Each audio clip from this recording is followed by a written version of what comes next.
cảnh giác với tin nhắn trúng thưởng. Để mình làm xong bài này đã.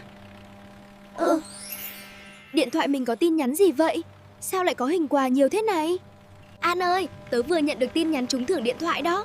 Nhìn cái hình quà này nè, đẹp lắm. Mai à, tớ thấy mấy tin như vậy thường không an toàn. Thưa cô, tối hôm qua bạn Mai nhận được tin nhắn có hình quà trên điện thoại. Dạ, tụi em thấy lạ nên không dám bấm vào. Thưa cô, mấy tin nhắn như vậy có nguy hiểm không ạ? Cô rất vui vì các em đã cẩn thận và không bấm vào tin nhắn đó. Không phải tin nhắn nào có hình đẹp cũng là an toàn đâu. Khi bấm vào link lạ, điện thoại có thể bị nhiễm virus. Thông tin cá nhân của các em cũng có thể bị người xấu lấy mất. May quá là lúc đó tụi em chưa bấm vào. Từ nay, tụi em sẽ luôn hỏi người lớn trước khi làm vậy.